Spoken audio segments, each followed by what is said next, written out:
Hi, Haley here. This video is an example of how I address SVP issues in MBSystem. What we're looking at right now is a NOR cruise tiled in GeoMap and has bad sound velocity profiles, which are typical in NOR data. So as we're moving through it to a more flat region, as you can see right here, the SVP really jumps out. So let's profile across this line. And so once we profile, we can kind of start to see the frowns forming. To give you a better example of this, let's look here. Oh, hold on, actually one more time. There we go. Yeah, see how this frown really jumps out. So you can easily see the SVP just from the bathymetry pattern here on the surface. We'll want to make note of this file. This will be our start file for our SVP list that we make later on. So we're gonna go ahead and travel through the cruise. Here I just saw that there was some underlying data, so let's go ahead and turn that on so we can just kind of see how it looks underneath the data, just to verify that this isn't real bathymetry. We know that because the seafloor does not look like this, but if you wanted to be sure, you could turn on the masking tool and then do a SVP profile here. I try to do it in an area that's a little flatter. All right, oh, I forgot to turn on the plot profile. Let's try this again. Okay, so as you can see here, it is a little offset. We do not want that. And just, even though this is quite deep, we can still make this look a little bit better. Okay. So let's turn that off so it's easier to move through the cruise.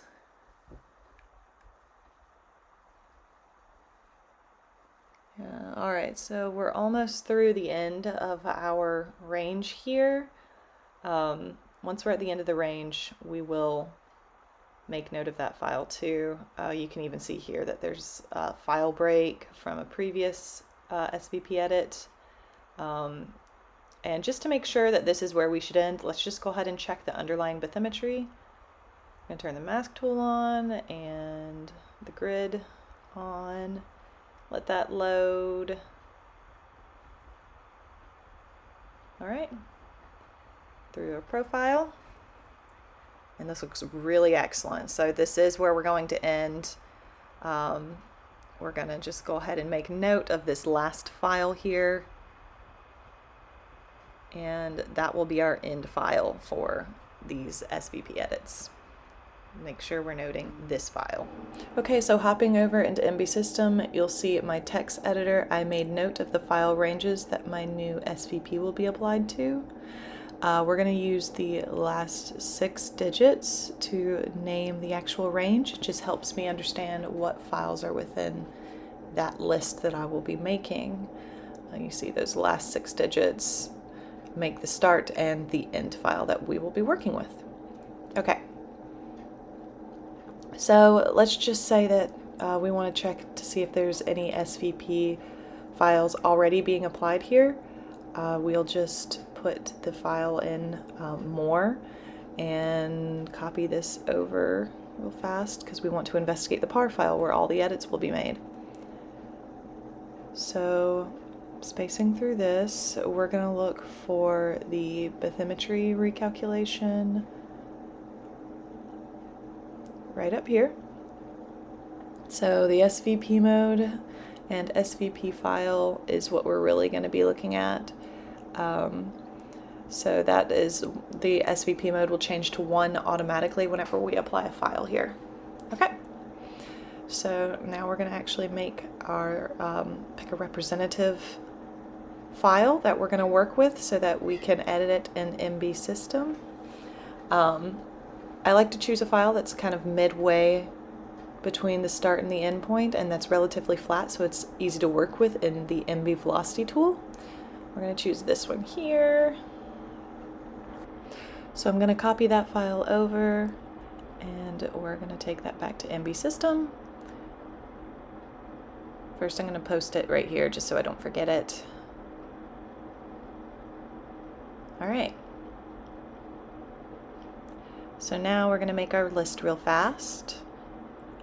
Here you can see that I have already a list made. It's green. We'll change the mode later. I'll talk about that in a bit, but first we're going to create our list, touch, and then the list name. You can do this several different ways, but we're going to do it this way. All right, LS to make sure it's there. All right, so let's VI into our -1 because we're going to need to grab the file ranges. All right, so we're going to search using our slash and those last 6 digits. And I'm just going to Shift V this, so that's just easier to see. And now I'm going to slash and put the end file in here to take me there. All right, so now I'm just going to copy these over. And like I said, there are other ways to do this. We're just going to do it this way because it is the most straightforward way.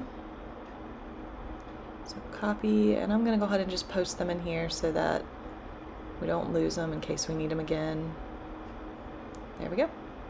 Good enough. All right, so let's exit and WQ out of here. And now let's VI into our SVP list.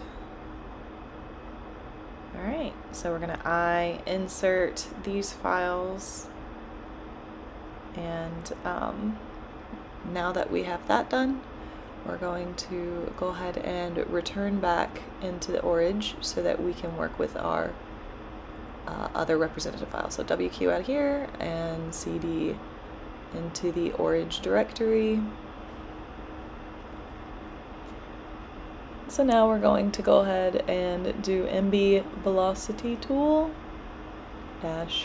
-I and that representative file that we've chosen.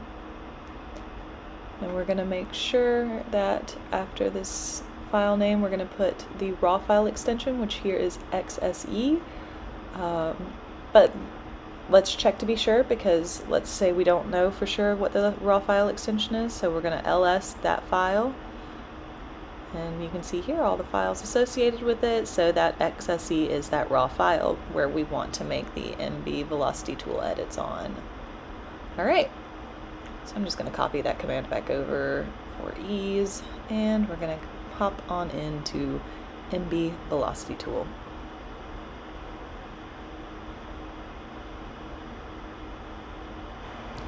Okay, now that we have mbvelocitytool launched, I'm just going to move this over to the side a little bit.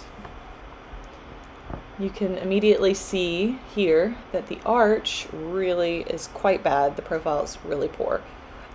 So we could use these plot scaling tools to make it more or less visible. The arch is more visible or less visible depending on what is in the bathymetry. That might be handy. You can also adjust the velocity center. Let's move it down right or left. Also handy when you're in shallower regions or you're concentrating on the upper ranges. We also use the velocity and maximum depth ranges for these things, but we'll talk about that later. So let's dismiss, and the first thing we're going to do is click along the profile in order to kind of form our new profile to this red auto-generated one. So this will generally get us pretty close, so this is a good place to start. That's not quite great. We're going to use the plot scaling and the residual ranges to kind of make that more or less visible. In this case, it's not going to be as present, the arch, so it's a little harder to see, but this will be very handy if it is a little difficult to see if there's an arch or not left. Okay, so you can always center click the scroll to add a point, or right click to delete it if you desire.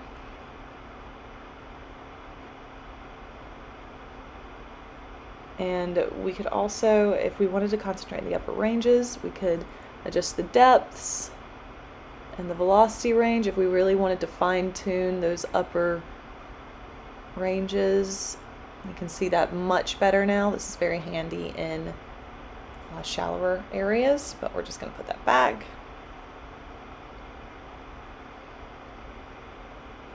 All right, so if this is we just kind of fine tune it, move it around to see, oh, that's the wrong direction. You should generally know that frowns mean that the profile is too slow, and the smiles mean that the profile is, the velocity is too fast. So adjust it accordingly. I already have a profile for this range, so we're going to use that one, but we're going to go ahead and act like we're going to save it.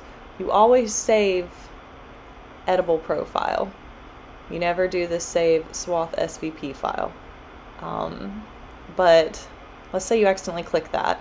We'll show you how to fix that later. But go ahead, if you accidentally click that, go ahead and file and save editable profile. We don't want this one, remember we want save editable profile. Okay, so I have a naming convention that I use, but you can use whatever you prefer. Just make sure you can easily find your SVP. So I name it VSV, so it throws it at the end of my origin list, and this is my second profile, so I put 02 underscore and the last 6 numbers of the raw file, or something that makes a unique identifier for the raw file. And then I always do .svp, always, because that makes an SVP file. Remember, I do those last 6 digits because they're unique. All right, so we're going to say OK here, so that saves it, and we're going to quit. Okay, so remember we made an SVP file we didn't intend to make by saving correctly earlier, so ls that file name, enter, and here you will see that SVP file we accidentally made. So let's go ahead and remove that. So we're going to rm this, and we're going to just copy this file exactly. You have to be careful with remove, but because I'm copying the exact file, shouldn't be a problem. Press enter, and there it is.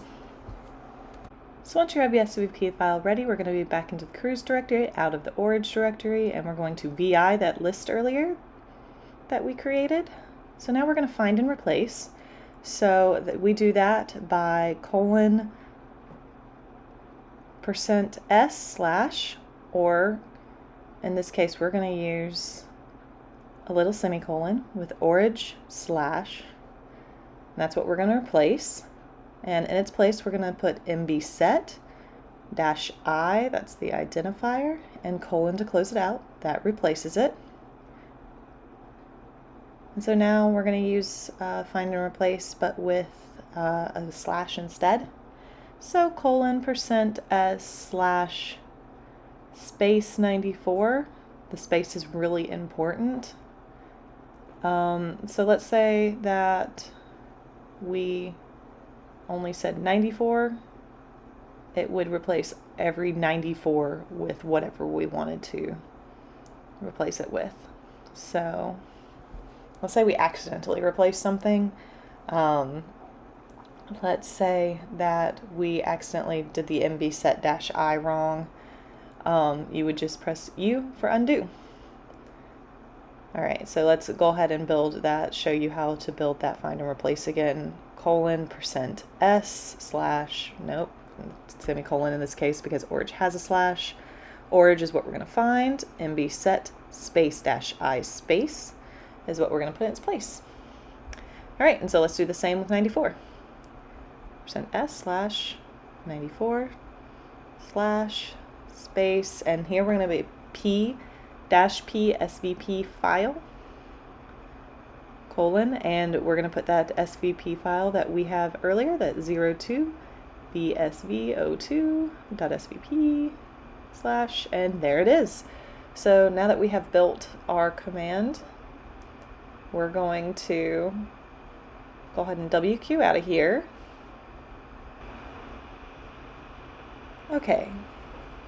So now we have built our command, so we need to change the mode. So we're going to chmod +x to make this list executable. 02, you'll notice that the other one is green. That's because it is executable already. So let's press enter. ls, see, now it's green, so we need to go into the orange directory. And you don't necessarily have to do it this way, like I said, but this is how I do it. Now we're gonna execute list /o2, enter, and here we go. All right, so just to be sure that we had our changes made, we're gonna go ahead and check one of the part files. That's always a good idea, so let's more that file, .xse.par, scroll. All right, and we go up to find that our new SVP file has been changed along with the mode automatically.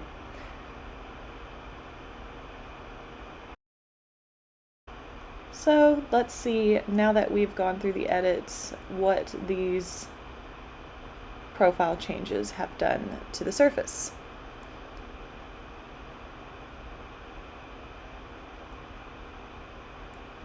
You can already tell it looks significantly better. Let's look at this one right here. Let's throw a profile across it really quickly. Yep, as you can see here, this is significantly better than before. No real arch, thank goodness. Let's go ahead and throw the masking tool on so that we can see where I'm going to profile across. Okay, we want to profile across here. Wait for the grid to load. All right.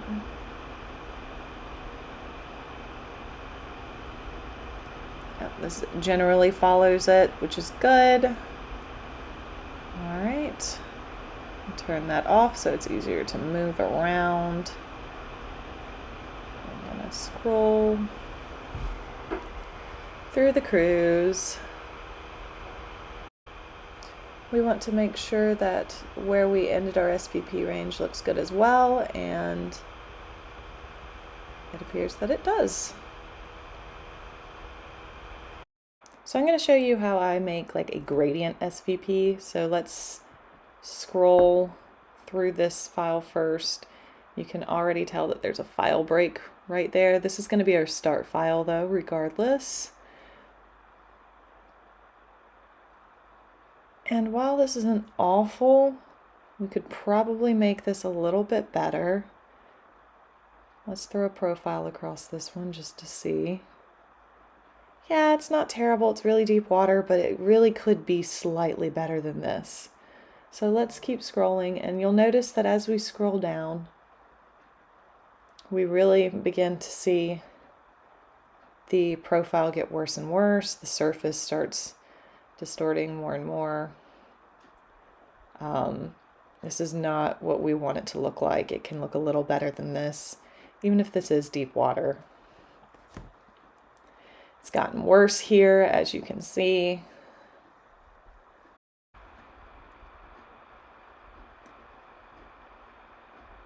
It's very flat and deep. And here you can even see a file break where an SVP range ended.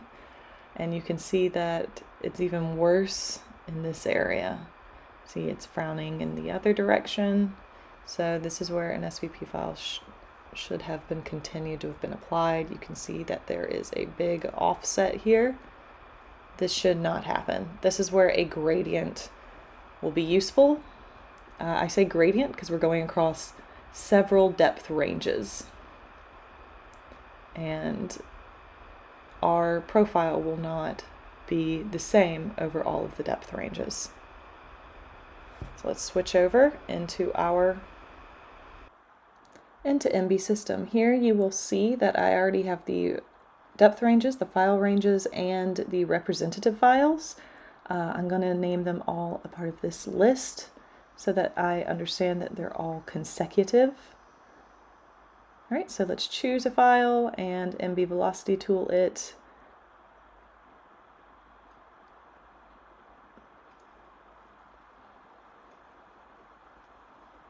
And here you will see the profile is a little bit arched, and we can kind of fix this. A little bit slow. All right, so I've already created all 3 of these profiles. I'll show you how this was done. So I went into MBVelocityTool and chose one of the files. This is the one that I just showed you.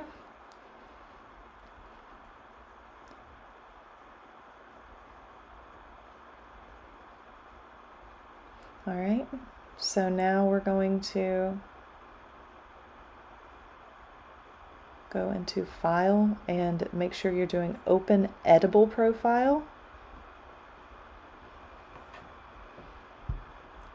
And I just scroll to the bottom because that's where all of mine are stored.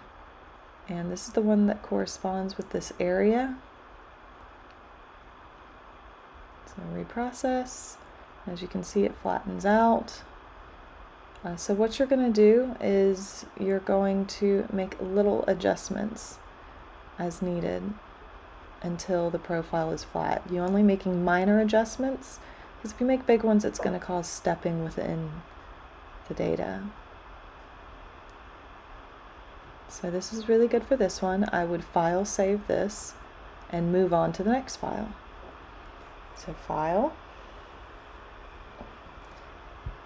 I've already saved this one, so we're not going to save it this time, but we're going to instead now open swath sonar data. So I'm going to put this file in here. That doesn't work. There we go. And .xse filter. I'm going to choose this as our next file. Say OK. Alright, and you can see this is the same profile, but a different swath, and we'll make little adjustments, not dramatic ones, because we don't want any sort of stepping in the data, and then you would file save this one.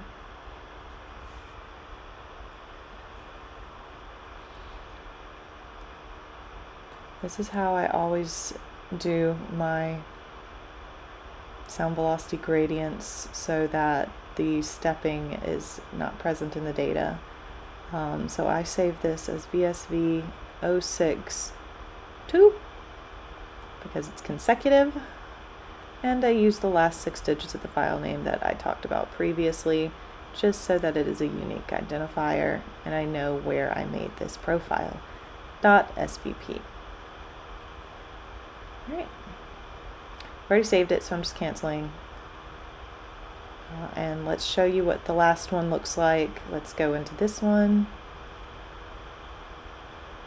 And we're going to... Alright, so this is the 3rd file that we're going to choose, and it will be the representative for our 3rd range. Again, just like the other ones, we're just going to make small adjustments in the profile, very small ones, until we can perfect the profile image itself.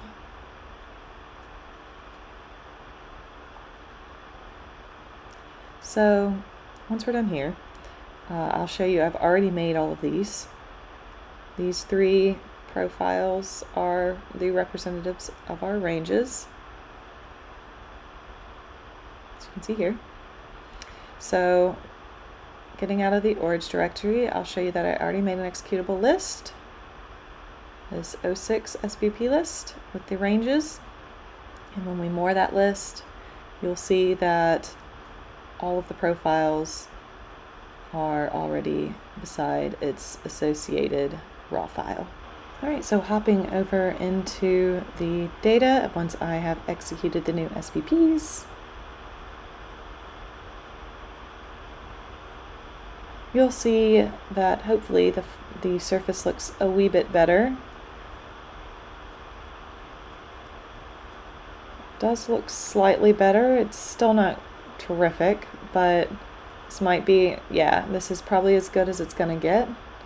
So let's look. Yeah, so this is really as flat as it's going to get. It is significantly better than it was before. Traveling down, we need to check the lower ranges to make sure our gradient was successful.